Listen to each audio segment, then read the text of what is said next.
Ladies and gentlemen, it is on. The legendary Nerd O Roundtable has amassed to bring you What If? Not only what if DC could do something right, like the Bad Batch. Oh man, there's so much to discuss on the round table today. We've got Tom is talking Cunningham. What it is, good sir. Yo, Dr. Liz from the freeway. Hey, everybody. Mo, two teeth is pulled. Oh, Kelly. Why do you got to make it personal like that? Tell all your business. Anthony from right over there. Oh, hello, everybody. And Twitch master Ryan McBain. it's like pulling teeth over here. Jesus. Oh Man. my God. Mo, I am not going to do you like that, man. Yeah, because you know what it's like. I do know what it's like. Wait, I'm, what? I'm surprised you're here, Four bro. pulled. What are you talking about? I had One- 4 pulled too. Yeah. And they had not only were they pulled, they had not even crowned. So they were completely impacted and they went in, dug into my gums, Yeah. and then yanked them all out. It Well, was what were not we talking great. about yesterday? The same thing. Yeah. They had to go They get had to them. slice motherfuckers. Yeah. And I was looking like I had a mouthful of acorns. Drill, was- baby, drill. Oh, babe. You know what, Ryan McBain? I am fully capable of removing you from the screen just in case you see how that works. Oh, that's funny. Put me in the Phantom Zone. I sure did. You and ScarJo and Ray Fisher all together. Oh, damn. Hey, look, okay, we got to get to that too. Starting off though, what if is it just like watching the damn comic book on the screen? It was like a motion comic. That shit was beautifully done. Amazing. And it shows you just how far Marvel is able and willing to go to change the paradigm of storytelling, to tell you almost like a 30-minute version of Captain America First Avenger and still give you all the thrills. And in the end, have me saying, damn, man, what if that shit did happen? What if this was a feature-length film? Only thing I wanted was more. More. More. Yes. Yeah. Yes. Yeah, Right. I am fully committed. I would watch any of the MCU films reimagined as a what if and watch the whole thing over again.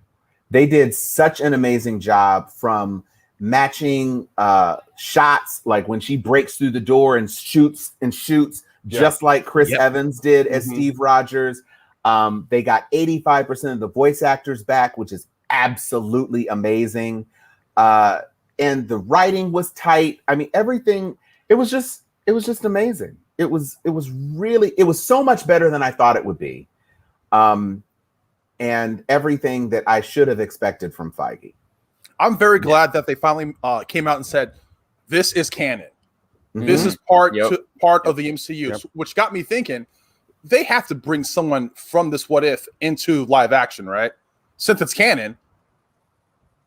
Don't you Well, think? You know, They don't there's have a to. huge push for Captain Carter right now. Like this being the inaugural episode of What If has sent such shockwaves out there that people are like, look, you've got to do a full-length story, get Peggy Outwell on camera and do a Captain Carter film, even if you take it as this is the intro to a feature-length film, because especially the way this ends, it's almost like, wow, dude, like, shit, can we see that? Can we see that happen? Yeah. Well, the big question for me is that Shuma Gorath, or is it just some other random Cthulhu-like multi-armed creature? Because if it's Shuma Gorath, it makes a whole lot of sense that she could be at least a cameo in Multiverse of Madness, because that's a Doctor Strange film, and so Shuma Gorath would be somebody that you would It would make expect to sense. maybe see. And she's available, and she still looks the same as she looked. She hasn't So- sued anybody. Well, there's that whole Jesus thing Christ. right there. She hasn't. Go ahead, You're bro. right. Was that you trying to weigh in? No, that was just giving Anthony his props. That for high his joke, five. that's all. Yeah, Yeah. that was a good one. I mean, All right, then I'm gonna have to say what I didn't like about it. Oh, And here they we went go. they went out of Boo. order. I know, boo. They went out of order though. When Red Skull got the Tesseract, they had it after they gave the serum to Peggy. In the movie, it was before. Well, But as they say in the What if? beginning of the episode, But the in instant that what if happens, everything changes. That changes. one But the that what- one line when she says, "I'd rather I'll stay." stay down here, but that happens after Red Skull gets the Tesseract. So by Well, theory, that we know of when it happened in the film. We don't know the timing of when that happened. Did that happen the same time? Are we just seeing the story out of order? There's a lot that I know when we watch the film. Yeah, until they say it, I'm going with it's linear. So they jumped Okay. out of order on that one.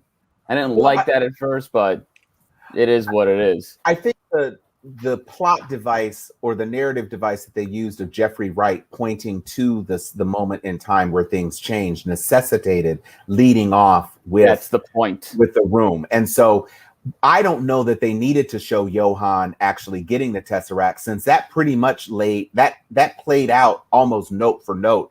I don't think there was any difference at all in him gaining possession of the Tesseract.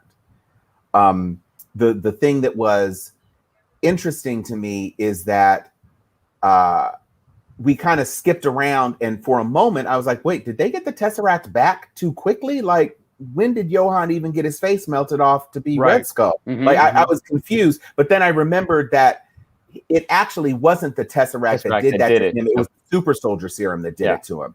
And so if his super soldier serum actually had failed and he was already Red Skull when he got the Tesseract, then the whole notion of it being out of order means a little bit less to me, because they had been working on their own super soldier serum. And so this was an effort to stop the successful implementation of a super soldier serum. So I kind of let that one go. I did miss Tommy Lee Jones in this. That was my guess. Yeah. It would have been nice that to would have see. been good. Well, he should have been cussing it. I mean, they brought in Bradley. They brought in West Wing guy to be the annoying chauvinistic pig. It really should have been Tommy Lee Jones maybe yelling at her. I would have relished seeing his irascible character kind of shouting at her and telling her that if I want your opinion, I'll give it to you. Well, not even that, because he actually respected Peggy Carter. I'm just saying that it would have been interesting to see him more than just kind of a generic chauvinist who finally changes his stripes. But when he changed his stripes, that was hilarious. When he's on the phone, yes, Mr. President, I've shown her love all the time. Yeah, you know what I'm saying? It was my idea the whole time. The thing that the one critique I had is that the mouths, the vocal animation sync was way off to me, and I don't know if it's an artifact of the animation technology that they use, because they use that kind of ray tracing or whatever. It just felt a little off, and the lips didn't look as natural as the body movement and everything else. I mean, all of her digital stunts were amazing. But every time it was a close up on the mouth, I was like, stop, let me just close my eyes, just say the lines and move to a wide shot. I can't with this shit. And that's probably going to be an issue for all 9 episodes, because it's clearly the same animation team. They didn't choose like a Love, Death, and Robot style to choose a different animation type every time. It's the same cartoony kind of look every time. Tom, you hit on something that really jumped out at me when they did the stunts, and I have to call them stunts because it didn't feel like animation. When Captain Carter stopped that Jeep or whatever it was and sent it over her head, that was awesome. Feel the weight of it. You could. It was amazing. I think that highlight right there did it for me. Like that sold me. I was in at that point. What sold me when she was in the plane and she flew from plane to plane, I was like, damn girl, you nuts. You crazy. I was like, yo, super serum or not, I wouldn't be doing that shit. But you know, it fits to me though. What this fit a lot with Peggy Carter, like the series Peggy Carter, to where you could believe that she would jump in and fill in. Like, I mean, it just fit with the character like that we've seen actually on television.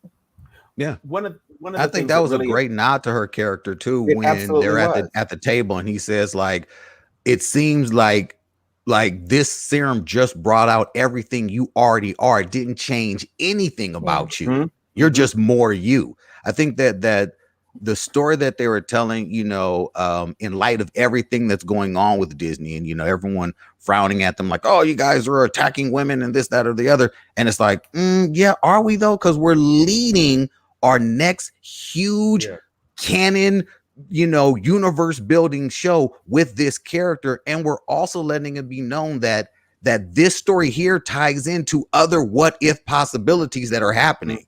So it's like the way they showed love for this character, and I think rightly so, to your point, Liz, because it's like you've been a fan of the Agent Carter series forever and a day. To series. Finally bring that back, I'm hoping that it gets people to go back and watch that series, because that was the only solid, ABC series.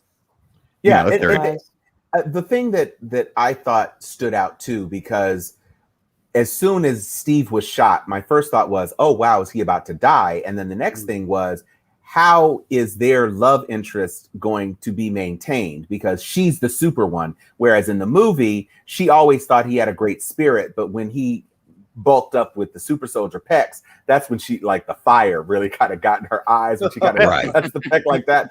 But then they made him Iron Man, and I was like, oh my God, that is genius. You're using the Tesseract to power Iron Man armor. And Daddy Stark made it instead of Tony Stark. And I was just like, when I saw her and the two of them, he's flying and she's jumping off his back, and then he knows where she's going to be, and he swoops into, and she jumps back on his back. And it was just all of the feels from when he was in that plane about to crash into the ice, and she was pushing Shumagorath, I'm just calling him Shumagorath, into that portal and knew she wasn't coming out. It was the exact same emotional tug that I felt watching First Avenger. It was everything about what they did with this, and even how they just said, boop, boink, the Tesseract opened, and here she comes, no aging, just, with tentacles, and now it's the exact same thing. They brought it full circle from beginning to end of the Captain America, and just said,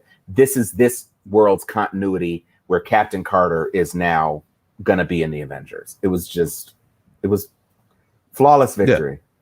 And it's funny, and I I don't want to drag Wonder Woman into it, but for me, that this one episode and what Agent Carter, what Captain Carter was doing, is what I was hoping I was going to see from the Wonder Woman film. I was hoping I was going to see a story that was more like this, saying, and writing, styles and directing styles and all those things aside, when I went into Wonder Woman and knowing when the story was taking place and everything that they were doing, I was hoping to walk away with what I felt watching this half-hour series. And so I, again, it's like, I think that you can tell a story with a heroic female lead that does have romance, that does have heart, that does have caring, and it doesn't have to break this character and defeat her with those things. To me, I saw her being strengthened by these things, by these values, by her heart, by her fight against just sheer chauvinism in the world. These are things that strengthened her, where I think Warner Brothers made a decision to make these things almost like a sympathetic anchor. I don't know, but I mean, Liz, I see your eyes are rolling almost to the back of your head. But I'm just saying, it just that to me was the only difference. If you look at period pieces, super, Amazonian women and fighting in, a World War setting. But is it sympathetic when your love interest takes over the body of a non-consenting man? No, for 2 hours of the movie. Yeah. No, it's like it was not sympathetic. And here's my thing: the reason why we're posing the question of what if Feige was over the DCEU is, can you imagine if a person like Feige, who had a coordinated, unified vision with those iconic characters, because Marvel started, and I don't think that Iron Man was a D-list character. I loved Iron Man. I always thought Iron Man was the bomb. Growing up in the 70s and 80s, I always responded to that character. But comic book wise, Spider-Man and X-Men and those were the marquee characters in the Marvel stable. So can you imagine if Kevin Feige had Batman, Superman, and Wonder Woman. But and then the rest of their universe, because Suicide Squad basically is Guardians of the Galaxy. You could make the compliments across the board. And can you imagine if somebody who actually cared about the content was controlling the DCEU? We saw what James Gunn did with Suicide Squad. If you had a Kevin Feige over the DC properties, what a difference it would have made in that clusterfuck that all they it have takes right now. is some patience and common sense. But, all it takes. Go ahead, Liz. Right. You got to be willing to wait 10 years. I'm still stunned that Wonder Woman 84, that storyline, was able to be put out in 2020. You know, because the notion no of joke the non-consenting adult. Granted, I will say that this was supposed to be an 80s style film. So rape culture was 80s films. But I mean, after being all of 2020, we're sitting at the house and they have consistently dragged and pointed out rape culture stuff of the 80s. Right. And you put out a movie that was just like, do we really want to go back here? Like, there's so many layers. And I love Wonder Woman. That's why I'm yes. The Wonder Woman 84. I said it before. You can go back. And I said I read the 84 book that launched before the movie came out. I said it was going to suck. And my heart was broken when I was like, this sucked worse than I thought it was going to suck. And it broke my heart because Wonder Woman. I mean, look, Liz, you had jewelry, you had purses, you had everything for 84. Oh, damn. It's heartbreaking. The power ring is on. No, I mean that's a great point and such an appropriate title for this episode, Tom, because when you think about what an actual nerd can do if given the power to look to know your comic book history well enough to have this type of vision with how can you top something as awesome as the Infinity Stones? Where do you take this? And you say, you know what? Let's expand the universe and blow people's mind, but then have the wherewithal to be able to dig into, because what if is comic books? That's not a marquee title. That's not a title that many know. What if is almost like the Marvel handbook. Like I used to read those just because I wanted to know character names and powers and all that kind of stuff. These are just like kind of throwaway things. Like, well, you know, we'll do something that'll be fun. It's never been a staple on any comic shop shelf. It's never had a seriously long run, but to say that's something that we can do, produce it easy enough and use this to set in stone what we're doing in the future.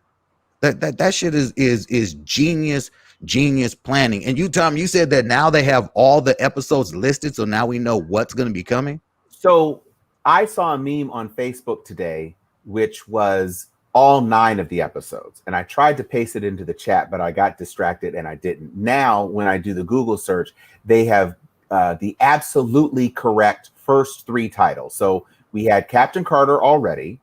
The next one is going to be T'Challa as Star-Lord. Wow. So we get the final appearance of Chadwick Boseman as T'Challa. That's gonna break my heart. Yeah, that's next week.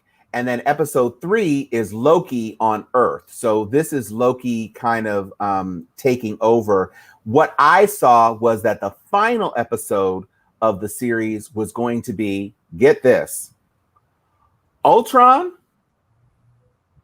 the Infinity Stones, and the multiverse. That's the final one. There's an episode that they just called Zombies, and we've all seen the preview of the Marvel Zombies. There is Doctor Strange Supreme was another which makes title. sense because they have an action figure based on that. Nice. Right. Then I can't even remember the rest. That was 6 titles that we just threw out. So the point is that we've seen Killmonger and Stark. That's the episode 7 is Killmonger and Stark. And so the point is that you've seen snippets of all of the episodes already. But the order, they're going to end, if you remember seeing the kind of image of Ultron kind of holding like a power staff or something in the midst of kind of like a void, that's because I guess maybe Ultron / Thanos or whatever, and Infinity Stones and multiverse. So this is going to be a wild ride. And to the point that was just made, I think one of the most exciting things about this is that since they have said it is canon, the What If comic books were always treated like this can never interrupt. These are not alternate universes. True. These aren't real. It's just like they used to do what if Superman was Batman and you know, those fantasy stories that didn't have any impact. Here they're saying these are literally alternate timelines, and it opens the possibility, just like we're all salivating about maybe seeing Captain Carter back in the flesh. You're literally saying maybe this is the doorway to get Michael B. Jordan as Killmonger back, or maybe this is the doorway to get Robert Downey Jr. as Tony Stark back, or maybe this is the whatever. And so it's, it opens up the idea that T'Challa can be recast. All of these things are suddenly real. And because at least at the last movie of 2021 is going to introduce live action versions of variants in the Spider-Verse, right? It completely upsets everything except for Scarlett Johansson, who is now permanently dead. Oh, Jesus. Now, you know, it's interesting. Tom, Go ahead, Mom. the point you make is great, if only because it delineates the long-term plan that Marvel has in place. All this has been mapped out. You can't do this in the DCEU because there is no plan. There's no connectivity. I mean, I enjoyed the Suicide Squad, but I enjoyed it within the context of it doesn't mean anything. You know, you had another major world impacting event and nobody from the Justice League showed up. Not and even I knew Shazam. Because they weren't around. Yeah, Shazam could have showed up. Shazam was filming. Right. Okay. He was busy. Yeah, that's it. You know what's interesting is on the Disney Plus app, they have actually just redone the official Marvel Cinematic Universe timeline, of course, starting with Captain America, First Avenger, then going to Captain Marvel, and so forth and so on. Now officially, Liz, they have Civil War going into Black Widow, going into Black Panther, just so that you can be clear. Interesting enough, though, the way they end the new timeline is it goes Endgame, Loki, What If, WandaVision, Falcon and the Winter Soldier for the correct order. So Falcon and the Winter Soldier is the last, as of right now. Yes. Is the end of the in the timeline. It's the end of the where we're at right now. It brings us up to speed. So yeah, so after Endgame comes Loki. It's happening all you said what now? It's like, isn't Falcon and the Winter Soldier happening at the same time Loki is? No. According to this, Loki takes place out of time. Yeah, right after Avengers 1. Yeah. But the sequences of when they're saying it happens according to their timeline. Yeah. Endgame, Loki, What If, WandaVision, then Falcon and the Winter Soldier. Oh. Yes. Endgame, Loki, What If, then WandaVision, then Falcon and the Winter Soldier. I can see that because then what about Spider-Man Far From Home? Oh, those are in there, but it's Sony. But those, they're not. They don't include like Incredible Hulk or Spider-Man in the Disney Plus timeline. I'm sure if you go to like a more official, maybe a Reddit or a Google or some super geek who said, "I'm going to put this right there and I'm going to do the research at the time." But because Spider-Man has to take place at the same time WandaVision is. Well, at least 6 months after. Yeah, I mean they don't, because Disney doesn't own the film rights. They're like, look, we don't show those films on our app. We don't. It makes sense because in WandaVision they're snapped back, and Falcon and the Winter Soldier they've been back. Yeah, now they're trying. It's just their public acknowledgement of it, just saying like, hey, everyone. We're redoing it now, and like anyone who needs to get up to speed as far as the stuff we own, this is what you're going. And also, this list does not include the Agents of Shield and stuff like that. So yeah, Right, none of that because those is don't canon. count really. Yeah, that stuff doesn't Hey, matter. Koala, Yeah. doesn't it? Don't they I have like the care. Incredible Hulk and what they call like the Marvel Legacy section? Only on the Disney Plus app as far as like showing stuff, but like they have right now, they just I think brought back the Fantastic Four movies as part of the legacy. You know, they have the X-Men films. When they show those, they're part of the Marvel legacy, but they're still not saying this is MCU. They're just like, that's part of what we do, you know, big picture, but it's not part of the MCU. Some of those movies are so bad, they're not even gonna put them into multiverse. No, That's all. I mean, just saying. I think one of the geniuses of What If, thinking of it business wise, is that so I watched it with my daughter, and so she kept asking different. She has like these pinpoint questions because now she's like this studier of, she catches on to something. Right now it's the Flash, and she can now recite everything. She's watched it so many times. And what's so fascinating is that what it's going to do, these What If series, is that it's just going to get people to go back and rewatch the actual movies again and rewatch the, you know, so that you can become even more inundated. So it's a nice little throwback to getting people to get anxious and excited about the 10 years of films that we've seen. I think you know genius. what's about that too is this series, as we had kind of theorized on this, that What If opens up the MCU to endless possibilities with characters, contracts, actors, all of that. This show further points out how short-sighted Scarlett Johansson's move is. For her to just say, you know what, I'm going to cut my nose off to spite my face, when this series brings, you know, Haley Atwell's character into a current MCU kind of timeline where you can see she can easily be plucked and brought into the MCU, and no one would be mad. No one would be like, they can't bring Captain Carter into the MCU. The hell you say? For her to have done the lawsuit, I think that she was already, like, negotiations were probably already soured and broken down. So she probably wasn't going to be put in anyway.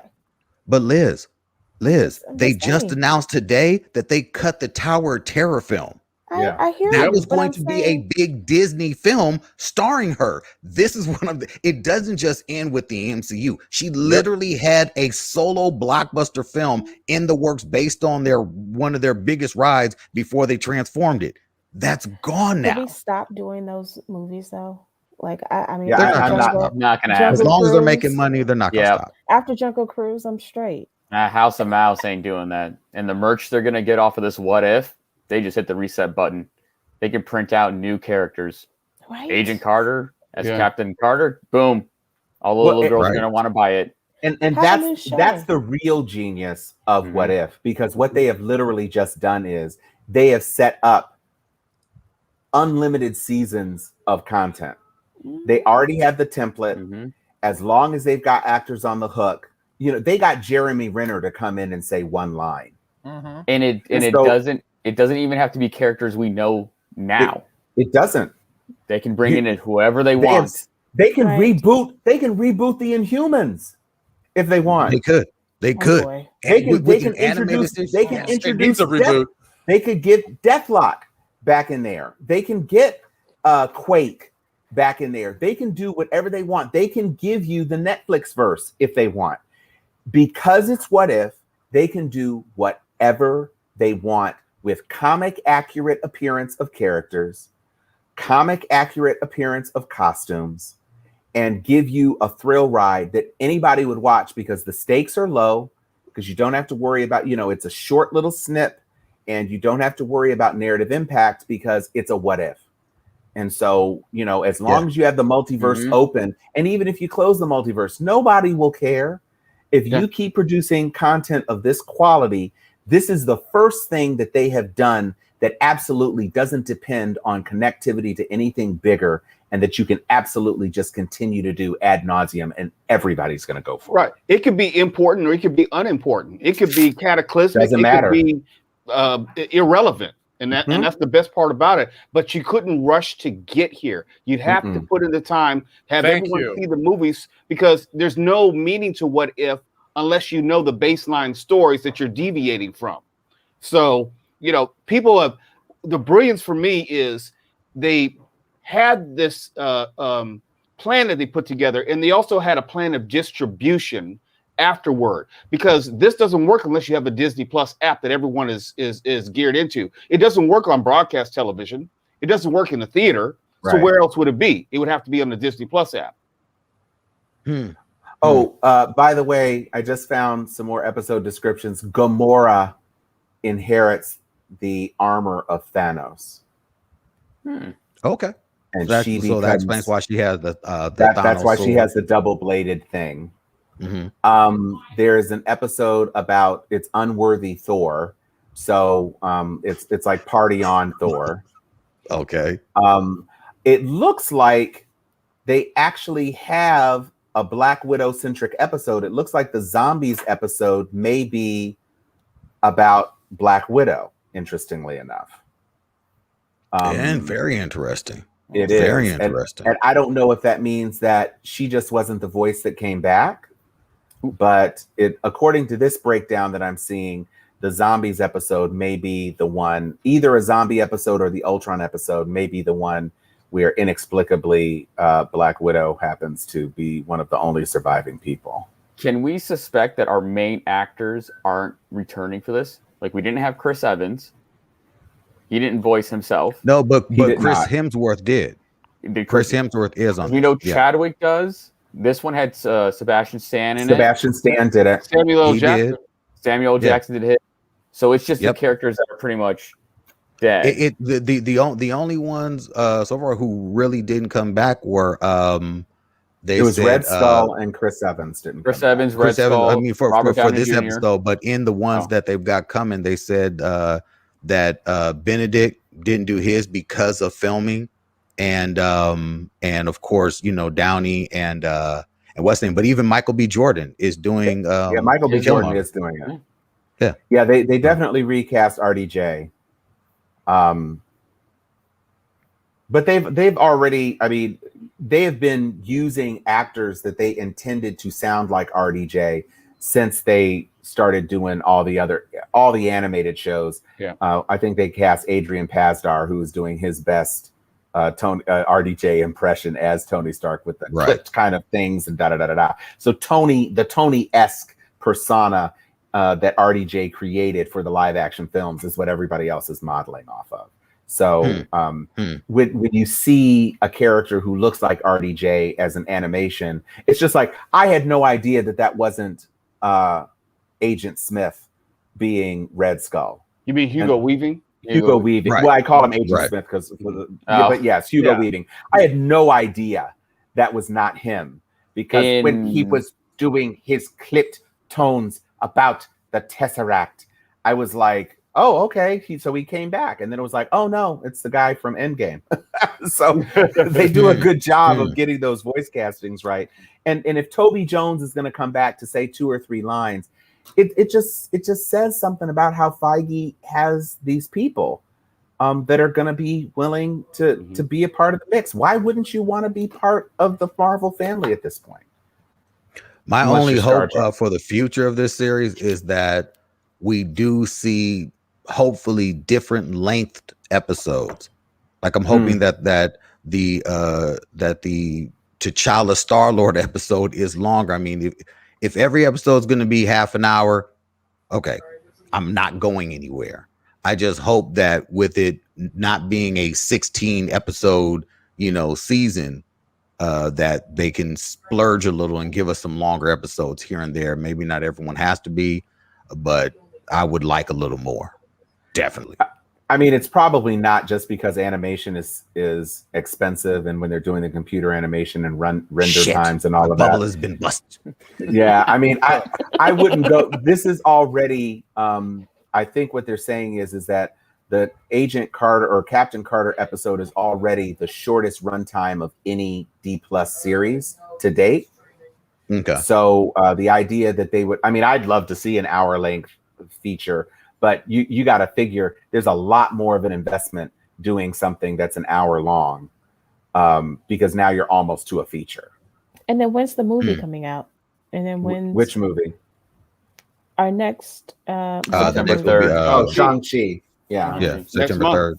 Yeah, Yep. only in theaters. And they've already got the music out. Mm-hmm. Oh, look, Yeah, it's not they've too got far. everything out. They're ready. Yeah. Oh yeah. From let's see, do we want to Even though go everything's from getting pushed great to back. bad or great to really, really good? Okay, look, let's get this DC Titans trash. season 3 Oh, Jesus out of the way. Christ. Okay, look. So I didn't see it, and I actually, it's been so long since I watched Titan season 2. I remember it ended. I don't really remember what happened in the end. I remember did they come together in a room around a table and say, "We are the Titans"? Were they in a tower shaped like a T? What happened in the end? I can't remember. What happened was so anticlimactic. Wonder Girl, after the battle, a fucking light post falls down and kills her. Out of nowhere. Okay. She might have slipped on a fucking banana peel. I blame you because you said I love this show. You said we need to watch the show, and I started watching the show because of you, and I got hooked on the show. True. I love the first season. The second season sucked, and this third season is beyond Yeah, sucked. no, and look, and here's the thing. The first season, it caught me. I was like, what? And I think it caught me because it was so shocking for a DC property. It's like, DC did like an Eddie Murphy delirious turn from everything that we had seen before. It was like everything was extremely violent and graphic. It's like, oh wow, this is dope. And then it's like after you watch it, you go, okay, so now you're just cussing just to cuss. They say it's like now you're like, fucking ice cream and shitty bitch fucking oatmeal. It's like, what are you doing, dude? Right. So yeah. Okay. Oatmeal? So okay, Ryan, did you finish it? No, fuck no. Okay. Listen, How far? Why won't you let me love you? I want to like this show, but they do so many things wrong. Look. Why won't you let me love you? Can I just say, especially from the Michael Keaton's Batman. It's the one I want to go back to the days where I loved the Michael Keaton Batman. Was the old dude who's Batman in this? That's the guy from Game of Thrones. Yeah. He might as well be covered in grayscale because for all the use he is in this damn show, he don't do nothing. And can I tell you, I cannot be the only person who is ultra annoyed at the casting of the new Robin, not the Nightwing Robin. You talking about Jason? Jason Todd. Jason Todd. With his little pouty lips and whiny face. I cannot. And Raven. Oh, wait. Jason Todd is in this? They killed his ass. Don't worry about it. No, he's the guy at the beginning of episode. Oh, maybe he's not alive in season 3? Yes, they killed his ass. Oh, at the end. Wait a minute. Yeah. Wait, in the end of season 2, he was just angry. No, the end he was mad. Spoiler alert, the end of this episode, no in the beginning of season 3, but is he going to be kills him. Is he going to be Red Hood? Yes. Okay, so that's the second episode. Yeah, they're just rushing right into it with no fucking build-up. And also, I'll tell you what really pisses me off. I am sick and tired of old-ass fucking Batman. If you're going to do old Bruce Wayne, give me Batman Beyond. Okay? This dude's Batman. This guy's like 80 years old. He's not Batman. He's not done one thing which is Batman-esque. They just call him Bruce Wayne, and he lives at the manor, Wayne Manor. He's on a jet. Well, if you're going to do that, if you're going to have a Batman that doesn't do anything, why don't you just give it to Kevin Conroy then? So at least I have the voice. What's interesting is like season 1 when they had that I don't know if it was a nightmare vision or whatever when that Batman was going through and killing all those cops. I was like, oh, this shit is dope. This is why you hope Batman never goes bad, right? And so when they said they're actually going to have Batman in season 2, I was like, oh well, this would be great. And then it wasn't. And then he was just like a pervy old dude who was like stalking them and showing up at diners and shit. And I was like, I think that was the Trigon vision where Nightwing. And can we talk about how DC's most dreaded demonic figure was the worst piece of shit CGI in season 2 or whatever season it was of this horrible series? It was horrible. And then when you see something like DC Apocalypse War, where you have Darkseid versus Trigon, which was dope. In the animated film. It's like DC. Their first mistake was rejecting the Tims. If they had just followed the vision of Bruce Timm and what he was doing in Justice League United, what he was doing in Batman the Animated Series, if you had just followed and said, this is the characters that people want. They're authentic, but Batman is dark. Superman is what we expect Superman to be. Wonder Woman is a badass. They have not made a bad animated movie. Even Flashpoint. Flashpoint is a perfect template. Perfect for what if they brought that live action, they would win. It would be amazing because it's got and they don't have to change anything. They don't. You've got dark Aquaman, you've got dark Wonder Woman, you've got a Superman who cannot be the automatic winner in everything. You've got Flash with regret. You've got Bruce Wayne's dad as Batman. It's everything you want, and they are going to absolutely fuck it up because Ezra Miller is a horrible casting choice for the Flash. He's horrible. No, and he's gonna have the goofy run again. Yeah, exactly. The worst part about the DC universe is that Usain Bolt running like this. Yeah, I mean, come on, like that's one of those, like, dude, you can't even fake run and make it cool. That you don't make any kid want to be the Flash. You don't want no kid to buy no Flash sneakers. People look at you like, dude, this dude is goofy. I don't want to be like him. I mean, it's really, really whack because I really wanted to love Suicide Squad. There was so much that I liked about it, but still, after watching it, I'm like, it sticks in my craw. It's kind of like it's something wrong. And what's wrong is the DC extended universe. Exactly. It's just all bad. They don't connect to the TV shows. They've given up on the TV show. So the writing is like, it's so ho-hum. Like, what are you guys doing? It's a bad thing. But again, you have people in charge who are not nerds, who do not like nerds. These are people who are probably responsible for several swirlies who are like, let's take this shit and show them what it should be. And it's like, dude, you guys are whack, man. You guys are fucking whack, man. That's really, really bad. Okay, so how many episodes is Titans? I will watch it because I gotta watch. 3 episodes out right now. Yeah, it's only 3. Okay, no, right now. They're not dropping the whole season. No, they what? They want you to binge this? No. They don't want you to binge weekly? They want you to week to week. Yes. Yeah. Exactly. They're Cobra Kai. Shoot me now. You can't do that with Titans. Look, the first 2 seasons of Titans weren't that good for it to be a weekly thing. They really weren't. You know what I'd rather spend time watching? Great Pottery Throwdown. Because at least in every season of Great Pottery Throwdown, I know that they're going to make a toilet. Damn. Instead of each episode of Titans being an unintentional repository of shit. Shit. Damn. It's that horrible. And Kathy, my wife, is like a huge fan of Teen Titans.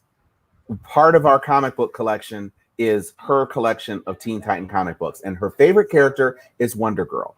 And so when they brought Wonder Girl into the series, she was really excited. Light pole death for Donna Troy. Jesus Christ. No bueno. No, and that's the thing about Troy. When they kept messing with the character, they basically said it was a curse. And so every time she died, it was because she was going to be reincarnated as some new thing. And so she was Donna Troy, and then she was Troya, and then she was the thing, and da-da-da-da-da. But now you kill her with the light post. She's Wonder Woman light. How does she get killed with a light post? Well, but is she going to come back? After the battle, is there any indication of season 3 bringing her back? Is going to be brought back. I don't know. Probably. Why not? Maybe she'll come back as Mary Marvel. Who cares? Damn. It's bad writing and bad acting. It's trash, and it looks cheap. That's the other thing. Is the action at least good? Like, are the action sequences good? Have they ever been good? That's all right. Season one had some solid action sequences. You know what? The Robin killing everyone in the alley. Dick Grayson did fine in the first episode, action-wise. Dick Grayson, whoever plays Dick Grayson, was fine. I will tell you when I almost turned off this episode. When Starfire is doing her thing, uses her powers, she stops and goes, I know. Yeah, I know I'm hot. I was like, get the fuck out of here. Stop They didn't that. do that, Ryan. Yes, You're they lying. did. You're, Yes. Ryan, Yes, they you are did. lying.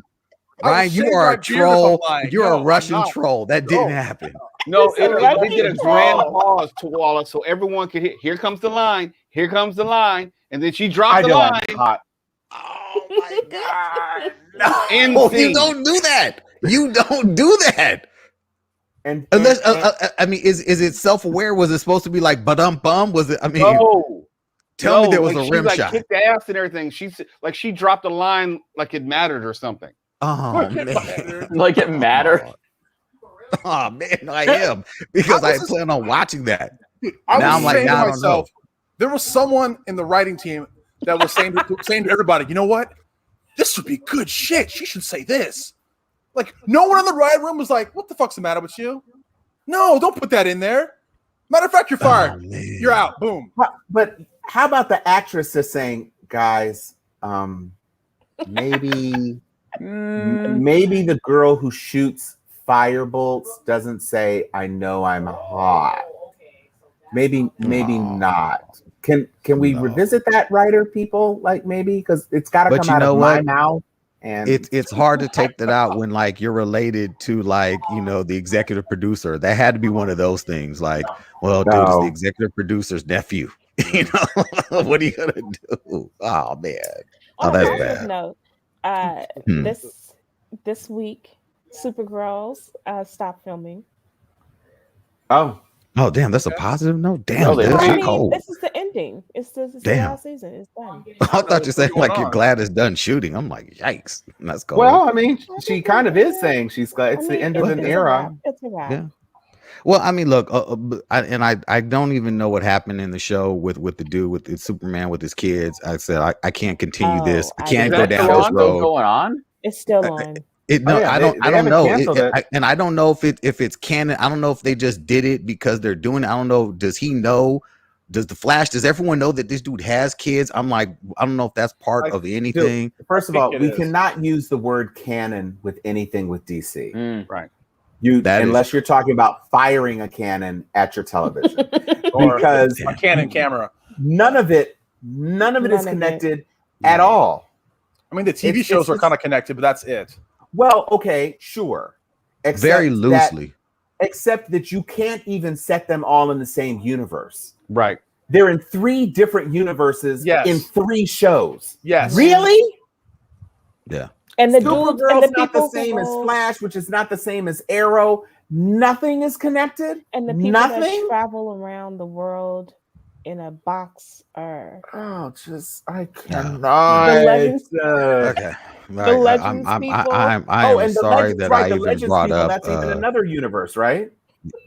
Legends. They're And hopping Black around Lightning. the universe. And Black Lightning's in his own universe. Yes. And don't Because the forget Hood is a universe unto Cat. itself. Exactly. You've Yeah, got they don't get to the hood. and so Stargirl. close. Stargirl, I That believe, universe. debuts this week. They So just keep going Stargirl's by. dropping Yeah, this week, and that's in its own universe as well. So I don't know. 'Cause- And there's 'cause that's a the Green way- Lantern in that. I don't know. Yeah, that's the way to build continuity. Make sure none of your characters actually Well- interact except in crossover events that are poor renditions of epic storylines. Well, How the you fact- turned Crisis on Infinite Earths into Crisis on 3.5 Earths with 6 characters. I That's was never that's the thing that Well, drives the me nuts about DC. They have so many great stories, Flash- and they fuck up every single one of them. Uri, the one. Arrow's the remaining of Arrow's characters showed up on the Flash this season. Oh, No. so they joined the Just Flash the universe? dude, Diggle. Just the dude. Diggle is going around hopping on everyone's show for some reason. Yeah. I So know. Weren't John they Diggle's making him a Green character, Lantern?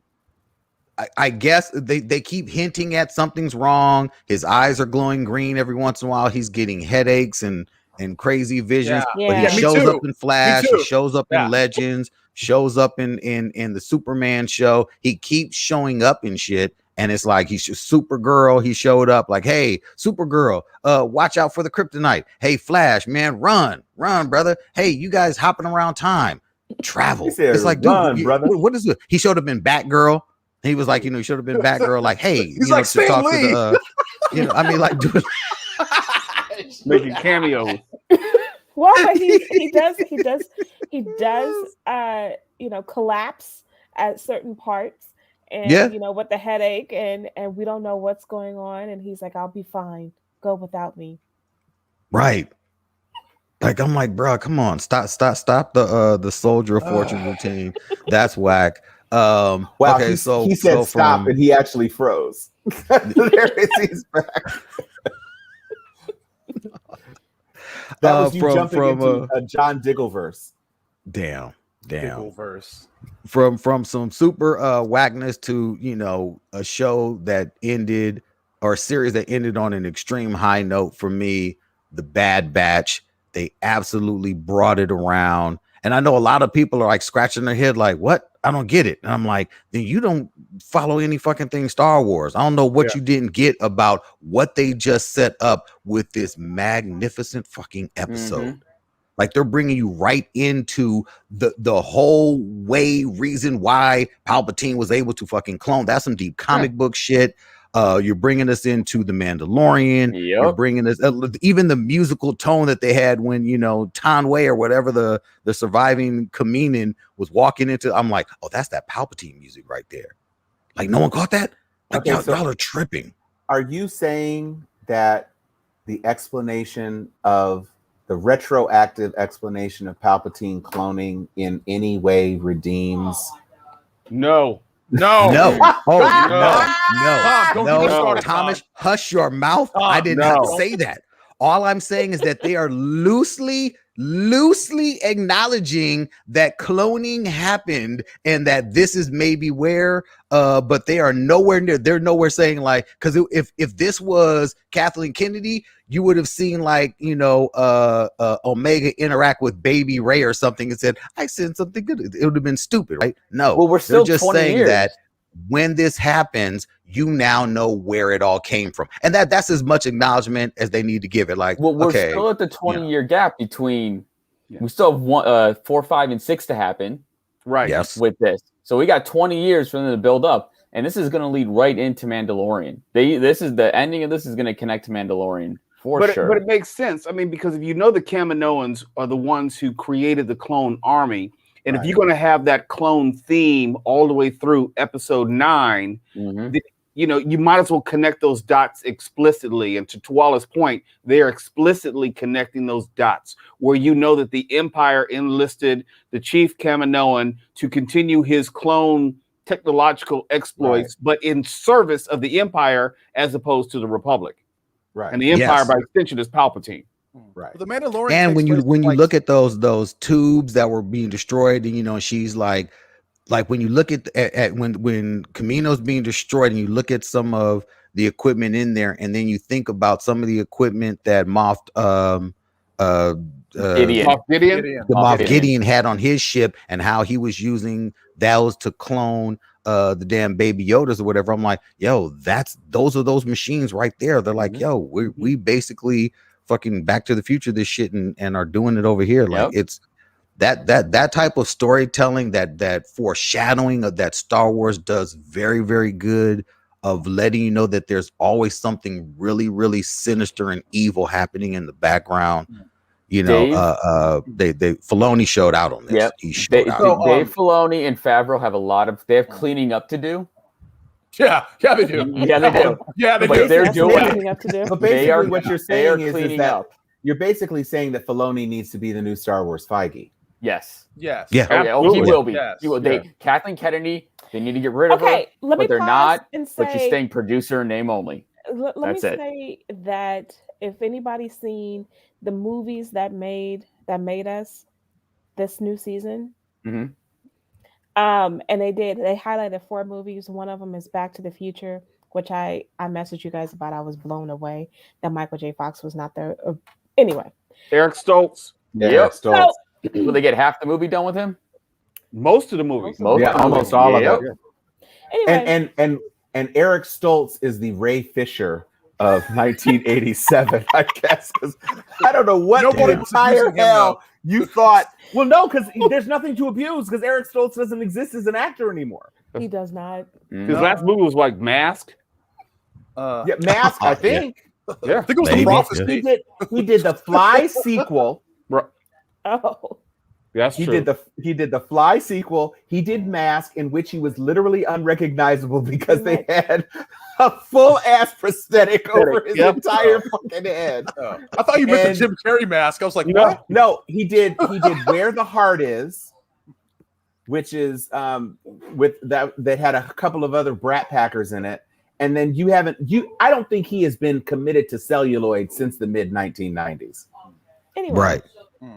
Whereas Quick Michael J. question. Fox became a staple in everybody's. I mean, superstar. I have not seen the season finale of Bad Batch, but you're saying that this links with The Mandalorian? Yes. Oh, Yeah. yeah. Okay. All right. Because The Mandalorian absolutely. takes place like No, 7 I'm years saying- after Return of the Jedi. So, all right. 5 Yeah. years. 5 years? No, Okay. no. When you see this episode and you go back and you watch Mandalorian. the Mandalorian and you watch the creation, when they reveal the creation of Grogu and how all that went down, you watch this episode and you're like, oh shit, I see it. I see why this series is necessary for the Feige for the Favreau Filoni Star Wars universe building. For what they're doing, they're like, we're gonna build our version of Marvel Cinematic Universe in the Star Wars universe. We are diehard fans. We fuck with this. This is what we do. Yes. This is what we do. Make You Star give us Wars this, great again. man. But You know what? Favreau Favreau is the geek that J.J. Abrams, that we all thought J.J. Abrams would be. Favreau is delivering. Favreau created the Marvel Cinematic Universe and recreated RDJ's career. Without lens flare. With fuck you. And he came in and created The Mandalorian. If you gave him, I don't know what other geek property, I mean, I guess Star Trek would be it, but he really is gathering the Infinity Stones of nerditude. And made a classic Christmas film in Elf. Oh. Yes. That's true. Yes. Again, the films that made us, season 1. But Kennedy got her, the reason why Kennedy is like probably never going to get dropped somewhere is because of what she did to Jurassic Park. And like that is how she has her reputation. That is how she has her name. They get into it on that season on the Jurassic Park thing. And I was like, oh, so this is why people have are willing to continue to back her even if she's not doing well, as we all know, at Star Wars. Was she the producer of Jurassic Park? She was. And I mean, there would be no Jurassic Park without her. Like, she literally saved Jurassic Park because there was a hurricane. You mean the latest version of Jurassic Park or the original? The original. The original. But Kathleen Kennedy has been down with George Lucas forever and a day. That's true too. When Amblin was when he created Amblin, she was with him on ET. She has been with him. Steven Spielberg was Amblin. Amblin, right? Oh, that's right. But they did. Steve and George did Raiders together, and you know, so but that was under the Lucasfilm imprint. She was with Steve though for Jurassic Park. I guess to me, because Steven Spielberg was kind of at the height of his powers when Jurassic Park came out, it seems to me that most people associated its success and the sense of wonder with Steven Spielberg. I did not know that she was the person who produced that movie, and credit to her. But Jurassic Park, which is 30 damn years ago, does not erase the fuckery of some of her more recent things, especially since Jurassic World and Jurassic World 2 and Jurassic Supremacy, or whatever this nightmare foolishness or whatever it is that's about to come out. Jurassic Identity. By the way, I do like the animated Jurassic World Camp whatever on Netflix. It's actually really good. The kids series? Yeah, I actually love it. Yeah, whatever. I just think that whatever good feelings I had about Jurassic Park, and 2. 3 was a cluster. But Jurassic World was okay. But the second Jurassic World was absolutely nuts. Yeah. And When you nothing have you seen before. the trailer for this third one and the shitstorm that's about to happen with this trash? No, I No. haven't. Was it a No, it's look, Jurassic you Dominion. have in the trailer. That's in the it. trailer Dominion, for this not film, supremacy. there are you're literally having the dinosaurs invading the US. So like the Tyrannosaurus Rex in 3 or whatever, the one that ended up in San Diego, imagine that, but just all the dinosaurs. They've escaped. They're in middle America. They're fucking showing up at the drive-in. They're showing that's up what at the they set burger up. place. They're all That's what over. they set up in 2. But That's when not you a see surprise. but when you see the trailer, you say, "Oh, it's just as bad as I would have imagined it to be." This doesn't look like an inviting movie. This looks like the type of movie that you say, "Yeah, this was made for streaming, not for the big screen." This is how a many times stupid idea. can Amgen get people killed and have Thank you. dinosaurs on the loose and still be in business? How many Thank you. times? Can I ask them to send the Tyrannosaurus Rex to Warner Brothers to eat Walter Hamada? Oh, That would be make good. No, me I question. think That that would be I think good. the escort's going to take care of that one for you. Uh-oh. Wow. Thank you. Hey, she took down Ron Myers. Yeah, no. Yeah, Hey, look. yeah. Hey, yeah. Hey, Whatever. Hey. You know, that's between them. Whatever can bring down Warner Brothers and get them to stop, I'm all there this. for it. What else is happening out there? That's all I had on the Nerd Roundtable. What you That's see, all I Liz? had. We've had some folks who've been writing us on Twitter and saying we need to talk about the series, the sci-fi series, The Expanse. I started watching season 1. It's pretty damn good. I've got all 5 in the can. I've watched all of them straight through. Damn good. What is that streaming on? Amazon Prime. Yeah. Oh, okay. Cool. And it is for hardcore sci-fi geek nerds. It's serious sci-fi. Okay. Well, I will put in my thing again. I said it in the chat. Motherland. It's Motherland Fort Salem. It sets up an entirely new universe with an entirely new set of rules where the United States and indeed the rest of the world, witches are an important part of the superstructure. And in the United States, witches have been an integral part of creating the structure of the country. And so it's a matriarchy, top down between muggles and witches.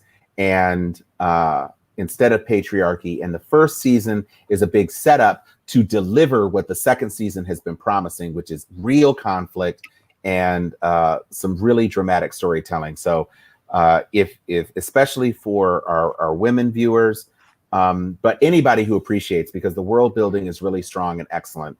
Motherland Fort Salem, it's available on Hulu. Season 1 is you can binge, and season 2 is a weekly, but we're going into episode 9 of season 2, and things are really heating up. Well, I do like world building. You hear that, DC?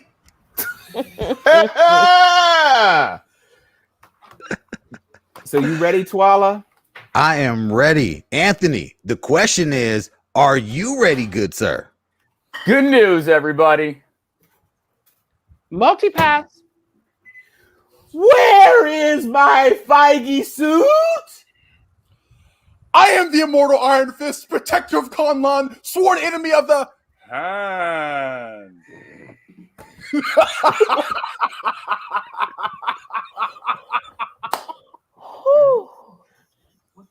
Shut it down. Excelsior.